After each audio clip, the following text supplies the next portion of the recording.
গাজায় যুদ্ধবিরতি উপেক্ষা করে ইসরায়েলি হামলায় একদিনে নিহত ৩০ ফিলিস্তিনি। অধিকৃত পশ্চিম তীরেও দখলদারদের আগ্রাসন অব্যাহত, তীব্র নিন্দা কাতারের। আবারও আফগানিস্তান সীমান্তে উত্তেজনা, পাকিস্তানি বাহিনীর অভিযানে ২৩ সন্ত্রাসী নিহত। কাবুলের বিরুদ্ধে তেহরিকে তালেবানকে অস্ত্র সহায়তা দেওয়ার অভিযোগ। ইউক্রেনের জাপোরিজিয়ায় রাশিয়ার হামলায় নিহত ৫। যুদ্ধবন্ধে যুক্তরাষ্ট্রের পরিকল্পনায় সম্মতি জেলেনস্কির। ট্রাম্প প্রশাসনের শান্তি প্রস্তাবের নিন্দা ইউরোপ। মালয়েশিয়ায় আবারও ধরপাকড় অভিযান, অভিবাসন আইন লঙ্ঘনের অভিযোগে ১১৪ বাংলাদেশি সহ ৪৬৮ বিদেশি আটক। পাঠানো হয়েছে কেলান্তান, পেরাক ও সেলাঙ্গোরের বন্দিশালায়। Miss Universe is Mexico! Miss Universe 2025 এর মুকুট জিতলেন মেক্সিকোর ফাতিমা বোস। সঞ্চালকের কটাক্ষ পেছনে ফেলে শেষ পর্যন্ত জয়ী হলেন এই তরুণী। টপ 30-তে জায়গা হলো বাংলাদেশের মিথিলার।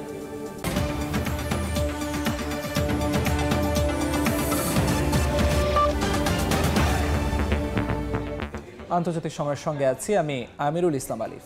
গাজায় ইসরায়েলি বাহিনীর হামলায় একদিনে আরও ৩০ ফিলিস্তিনি নিহত হয়েছেন, আহত হয়েছে বহু মানুষ। এ ধরনের হামলা পরিস্থিতি আরও ভয়াবহ দিকে নিয়ে যেতে পারে বলে মন্তব্য করে ইসরায়েলকে নিয়ন্ত্রণে আনতে যুক্তরাষ্ট্রের প্রতি আহ্বান জানিয়েছে হামাস। অধিকৃত পশ্চিম তীরেও দখলদারদের আগ্রাসনের শিকার হচ্ছে সাধারণ মানুষ। স্থানীয় সময় বৃহস্পতিবারও ইসরায়েলি সেনাদের অভিযানে হতাহত হন বেশ কয়েকজন।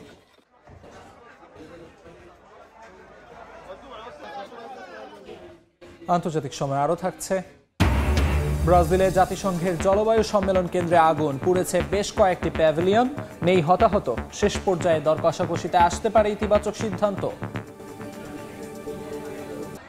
আবারও আফগানিস্তান পাকিস্তান সীমান্তে উত্তেজনা, খাইবার পাখতুনখোয়ায় পাকিস্তানের নিরাপত্তা বাহিনীর ব্যাপক অভিযানে অন্তত ২৩ সন্ত্রাসী নিহত হয়েছে। কুররাম জেলায় টানা ২টি অভিযানে এসব জঙ্গিকে নির্মূল করা হয় বলে জানিয়েছে আইএসপিআর। সাম্প্রতিক দিনগুলোতে হামলা বাড়ায় অভিযান জোরদার করেছে ইসলামাবাদ। এর মধ্যেই তেহরিকে তালেবান পাকিস্তানকে অস্ত্র ও সেনা সহায়তা দিচ্ছে আফগানিস্তান বলে জাতিসংঘের নিরাপত্তা পরিষদে দাবি করেছেন ডেনমার্কের প্রতিনিধি। জাপোরিজিয়ায় রাশিয়ার ড্রোন ও ক্ষেপণাস্ত্র হামলায় নিহত হয়েছেন অন্তত ৫ জন। এখনও বেশ কয়েকজন নিখোঁজ রয়েছে বলে জানিয়েছেন দেশটির প্রেসিডেন্ট ভলোদিমির জেলেনস্কি। চলমান উদ্ধার অভিযান শুক্রবার পর্যন্ত চলবে বলে জানানো হয়েছে। হোয়াইট হাউসের মুখপাত্র ক্যারোলিন লেভিট সাংবাদিকদের জানিয়েছেন, ইউক্রেন যুদ্ধ শেষ করতে অটল প্রেসিডেন্ট ডোনাল্ড ট্রাম্প। যুক্তরাষ্ট্র নতুন একটি শান্তি পরিকল্পনা তৈরি করছে এবং এ নিয়ে কাজ চলমান রয়েছে বলেও জানান তিনি। ঊর্ধ্বতন মার্কিন সামরিক কর্মকর্তাদের সঙ্গে বৈঠকে শান্তি প্রস্তাবে একসঙ্গে কাজ করার ঘোষণা দিয়েছেন প্রেসিডেন্ট জেলেনস্কি। এদিকে ট্রাম্প প্রশাসনের প্রস্তাবের নিন্দা জানিয়েছে ইউরোপ। আন্তর্জাতিক সময় আরও থাকছে। এবছরের প্রথম তুষারপাতের দেখা মিলল জার্মানিতে। উপভোগ করতে ভিড় করছেন অনেকে। বিভিন্ন স্থানে তাপমাত্রা কমে যাওয়ায় বাড়ছে ঠান্ডার দাপট। সশস্ত্র বাহিনী দিবসের অনুষ্ঠানে যোগ দিয়ে বক্তব্য রাখছেন প্রধান উপদেষ্টা ডক্টর মোহাম্মদ ইউনূস। সরাসরি চলে যাচ্ছে সেখানে। মহা পুনর্মিলনের দিন, আনন্দের দিন। এটা বাৎসরিক আনন্দের দিন, সবাই মিলে একত্র হওয়া আজকের বিশেষ দিনে। কিন্তু এই আনন্দের দিনেও আজকে আমরা সবাই ব্যথিত, দুঃখ ভারাক্রান্ত। হঠাৎ ভূমিকম্পের কারণে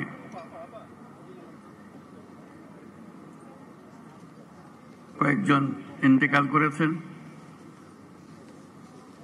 তার জন্য আমরা পালন করলাম নীরবতার মাধ্যমে। কিন্তু আরো বহু আছে যারা ক্ষতিগ্রস্ত হয়েছে, আহত হয়েছে, সম্পদের ক্ষতি হয়েছে, আর্থিক ক্ষতি হয়েছে। তাদের প্রতি আমরা সমবেদনা জানাচ্ছি আজকে। আশা করি তারা আবার নতুনভাবে তাদের জীবন শুরু করতে পারবেন। আজকে এই আনন্দের দিনে আমরা কদ্দূর আসলাম, কি করছি, সেটা সবাই মিলে আলাপ করব।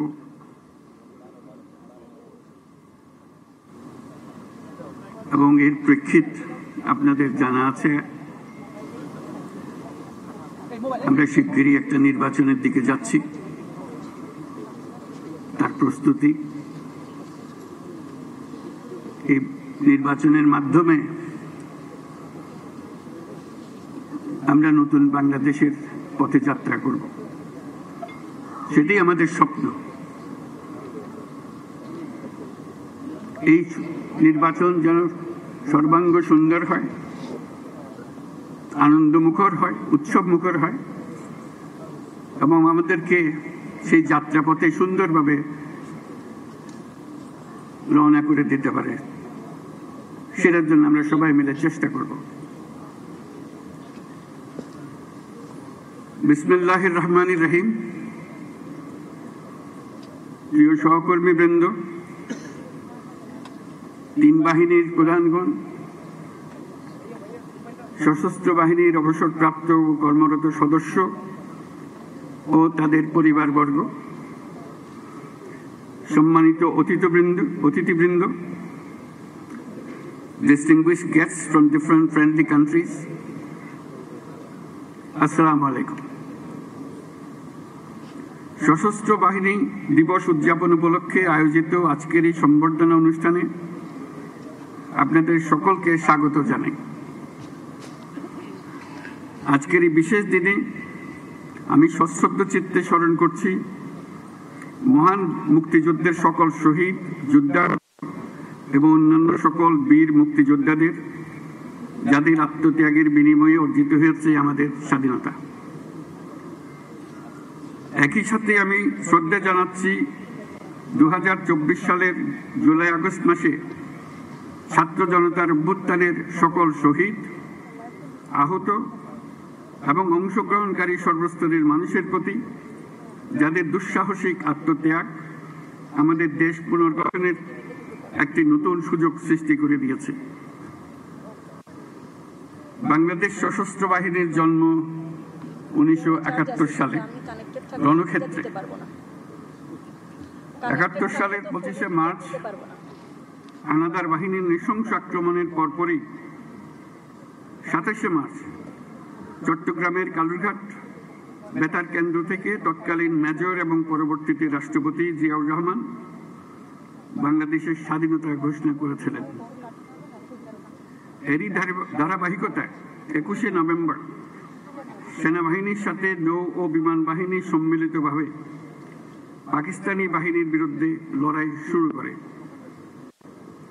এই কারণেই 21শে নভেম্বরকে মুক্তিযুদ্ধের একটি মাইল ফলক হিসেবে গৌরবের সাথে পালন করা হয়। আজকে সেই 21শে নভেম্বর। আমরা যদি বিচার না করতাম তাহলে মুক্তিযুদ্ধের বীর সেনাদের মৃত্যুদণ্ড ছিল অনিবার্য।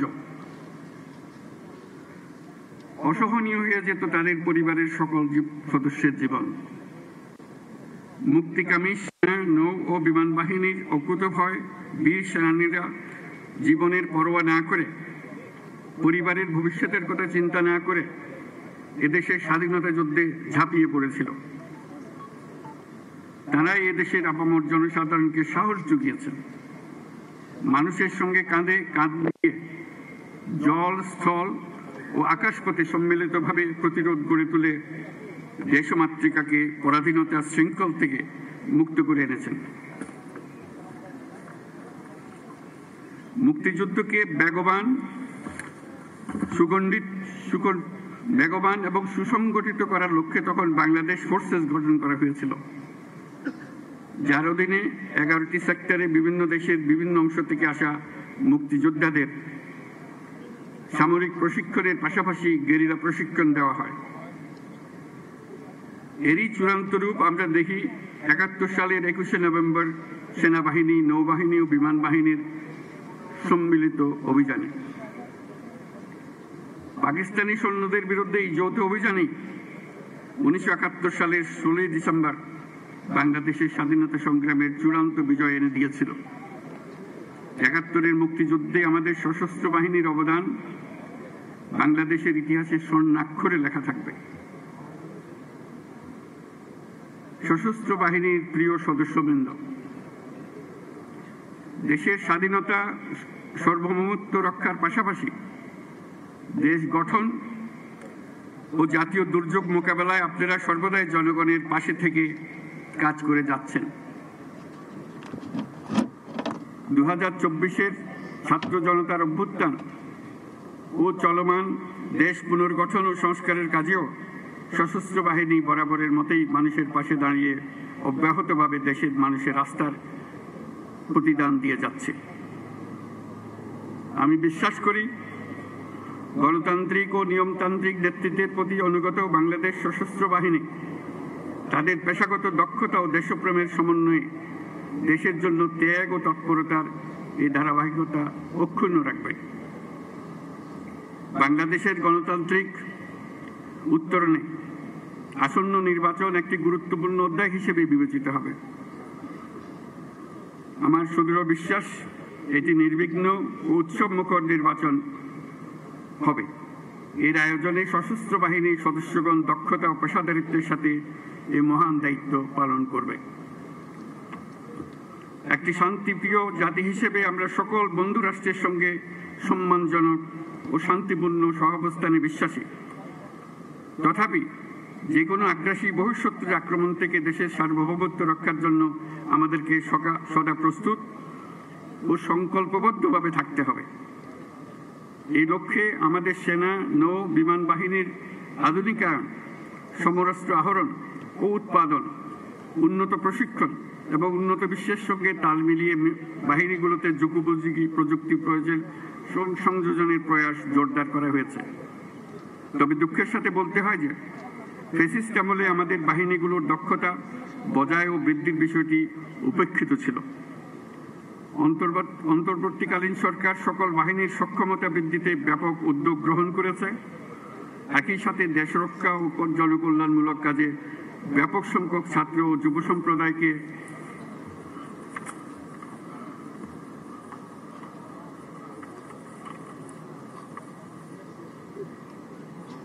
সম্পৃক্ত করার উদ্দেশ্যে বিএনসিসির কার্যক্রম বহুগুণ বৃদ্ধির নীতিগত সিদ্ধান্ত নেওয়া হয়েছে। আমাদের এসব পদক্ষেপ দেশের প্রতিরক্ষা সক্ষমতাকে একটি নতুন পর্যায়ে উন্নীত করেছে।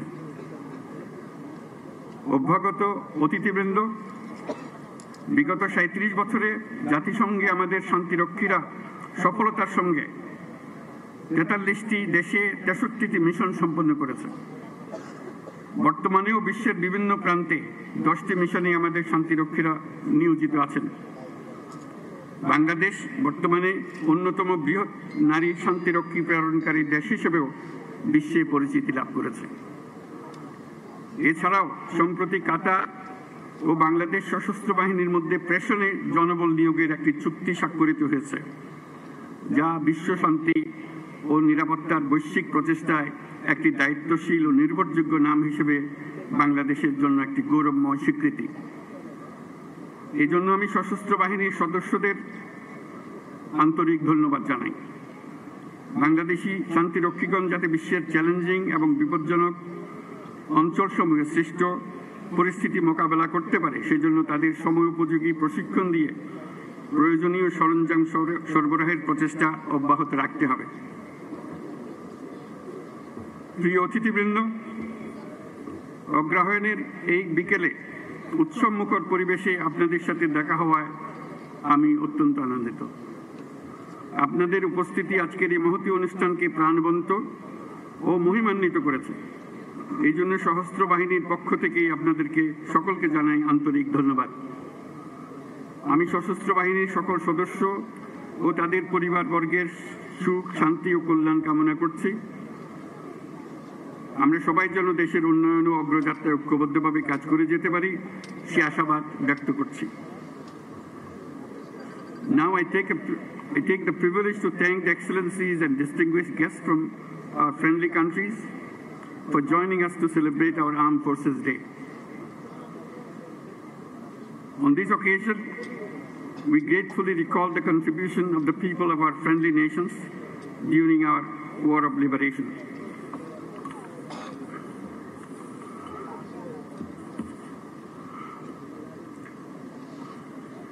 I am also thankful for the excellent support and assistance provided to our armed forces by your countries. I must mention that it is a unique opportunity and great experience for our troops to work together with the global peacekeepers under the umbrella of the United Nations. I assure our full support of my government and our armed forces to the United Nations and the international community in the global peace efforts. I also deeply appreciate those friendly countries that are employing members of our armed forces. We stand ready to expand such cooperation, and I thank you all for your kind presence.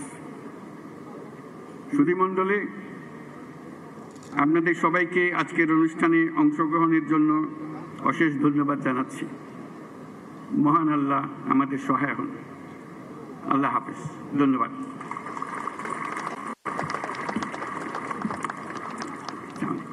ধন্যবাদ মাননীয় প্রধান উপদেষ্টা। Thank you, Honorable Chief Advisor.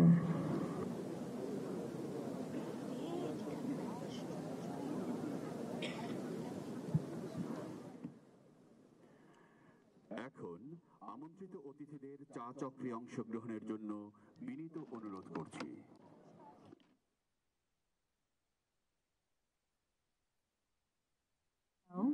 We request our invited guests to join us in the tea session.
সেনাকুঞ্জে সশস্ত্র বাহিনী দিবসের বৈকালিক অনুষ্ঠানে বক্তব্য রাখছিলেন প্রধান উপদেষ্টা ডক্টর মোহাম্মদ ইউনূস। অনুষ্ঠান স্থলে যাচ্ছেন বিএনপি চেয়ারপারসন বেগম খালেদা জিয়া। পৌঁছালেই সরাসরি যাব সেখানে। সবশেষ জানতে ভিজিট করুন সময় টিভির ফেসবুক পেজে। দেখছেন আন্তর্জাতিক সময়, সঙ্গেই থাকুন। সময় জেনারেশন জেড এর বিক্ষোভে উত্তাল মেক্সিকো সিটি। স্থানীয় সময় বৃহস্পতিবার নিরাপত্তাহীনতা, সহিংসতার দুর্নীতির প্রতিবাদে রাস্তায় নামেন শত শত মানুষ। অংশগ্রহণকারীরা মেক্সিকোর জাতীয় পতাকা উড়িয়ে ক্রমবর্ধমান নিরাপত্তাহীনতার সরকারি দুর্নীতির বিরুদ্ধে স্লোগান দেন। দাবি করেন কার্যকর সংস্কার ও দায়ীদের জবাবদিহিতা। স্বাধীনতার প্রতীক অ্যাঞ্জেল মনুমেন্ট থেকে শুরু হওয়া এই বিক্ষোভ জোকালো স্কোয়ারের দিকে অগ্রসর হয়। তবে মেক্সিকোর বিপ্লব দিবসের প্রস্তুতি থাকায় সেখানে পৌঁছাতে পারেনি আন্দোলনরতরা। এ সময় আন্দোলনকারীদের ছত্রভঙ্গ করে দেয় পুলিশ। দেখছেন আন্তর্জাতিক সময়। সেনাকুঞ্জে সশস্ত্র বাহিনী দিবসের সংবর্ধনা অনুষ্ঠানে যোগ দিয়েছেন বিএনপি চেয়ারপারসন বেগম খালেদা জিয়া। সরাসরি যাচ্ছি সেখানে।